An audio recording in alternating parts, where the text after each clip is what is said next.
समय यात्रा या टाइम ट्रेवल विज्ञान में रहस्यमय विषय है और सदियों से बहस का विषय भी रहा है।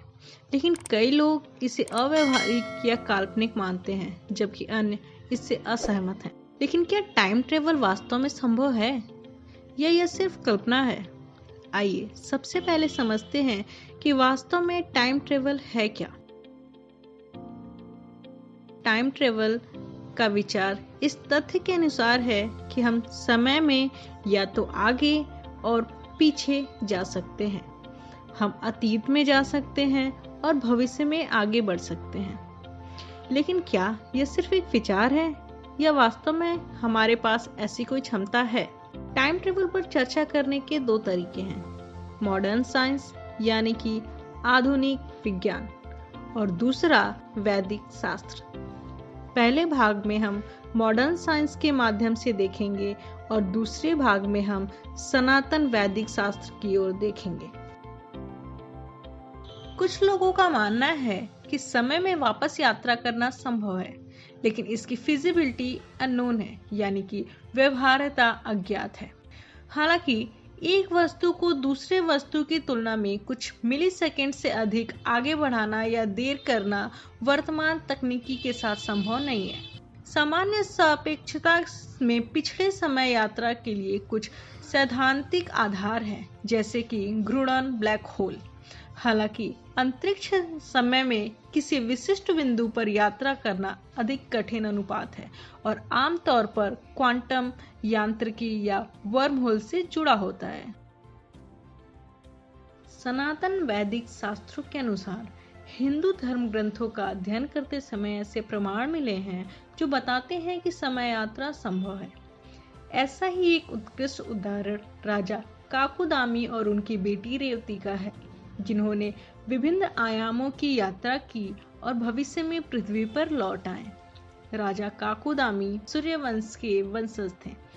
काकुदामी की बेटी रेवती इतनी सुंदर थी और इतनी प्रतिभाशाली थी कि जब वह विवाह के आयु में पहुंची तो काकुदामी सोचने लगे कि पृथ्वी पर उनके योग्य कोई वर है ही नहीं। काकुदामी अपनी बेटी के लिए उपयुक्त पति के बारे में सलाह लेने के लिए स्वयं सृष्टिकर्ता भगवान ब्रह्मा के पास पहुंचे। जब वे पहुंचे तो भगवान ब्रह्मा गंधर्व द्वारा प्रस्तुत संगीत सुन रहे थे, इसलिए उन्होंने प्रदर्शन समाप्त होने तक का धैर्यपूर्वक प्रतीक्षा किया। काकुदामी ने विनम्रता पूर्वक झुककर अपना अनुरोध किया और अपने उम्मीदवारों की सूची ब्रह्मा जी के सामने प्रस्तुत की। भगवान ब्रह्मा जोर से हंसे और समझाया कि विभिन्न स्थानों पर समय अलग अलग गति से बीतता है और जिस समय राजा काकुदामी और उनकी पुत्री ब्रह्मलोक में भगवान ब्रह्मा से मिलने की प्रतीक्षा कर रहे थे, उस दौरान पृथ्वी पर 27 चतुर्युग बीत चुके थे। एक चतुर्युग में 43,20,000 मानव वर्ष होते हैं, यानी कि 27 चतुर्युग में 11,66,40,000 मानव वर्ष। भगवान ब्रह्मा ने काकुदामी से कहा, हे राजा, वे सभी जिसे आप अपने मन में दामाद के रूप में स्वीकार करने की इच्छा रखते हैं, वे पहले ही मर चुके हैं। 27 चतुर्युग बीत चुके हैं। जिसे आपने पहले से चुना था, वे तथा उनके अन्य वंशज भी जा चुके हैं।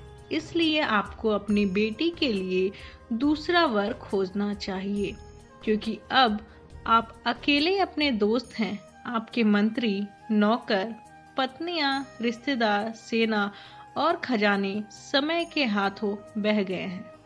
राजा काकुदामी इस खबर को सुनकर हैरान रह गए। हालांकि भगवान ब्रह्मा ने उन्हें दिलासा देते हुए कहा कि भगवान विष्णु वर्तमान में कृष्ण के रूप में पृथ्वी पर अवतरित हुए हैं और उनके भाई बलराम रेवती के लिए योग्य वर हैं। काकुदामी और रेवती थोड़े समय बाद पृथ्वी पर लौट आए और जो परिवर्तन हुए थे उन्हें देखकर वह दंग रह गए। पर्यावरण और परिदृश्य बदल गए थे, लेकिन इससे भी ज्यादा चौंका देने वाली बात यह थी कि मानव संस्कृति और आध्यात्मिक विकास की स्थिति और मानव जाति अब निचले स्तर पर थी। भगवत पुराण में वर्णित है कि उन्होंने पाया कि मनुष्य की जाति पहले की तुलना में अब छोटी हो गई है। ताकत में कम और बुद्धि में कमजोर हो गई है। बेटी और पिता दोनों बलराम से मिले और उनके सामने शादी का प्रस्ताव रखा। क्योंकि रेवती अलग समय से आई थी, वह बलराम से लंबी थी, इसलिए बलराम ने अपने हल का उपयोग वर्तमान परिस्थिति के अनुसार उनकी ऊंचाई कम करने के लिए किया। तब उन दोनों का विवाह विधिवत संपन्न हुआ। यह कहानी प्राचीन हिंदू ग्रंथों में मिला टाइम डायलेशन का एक बेहतरीन उदाहरण है, जो ये दिखाते हैं कि टाइम ट्रेवल यानी कि समय यात्रा संभव है। दोस्तों, यह वीडियो देखने के लिए धन्यवाद। अगर आपको यह पसंद आया तो इसे लाइक करें, शेयर करें और अगर अब तक आपने हमारे YouTube चैनल को सब्सक्राइब नहीं किया है तो सब्सक्राइब करें। जल्द ही मिलते हैं एक नए वीडियो और एक नए टॉपिक के साथ। धन्यवाद।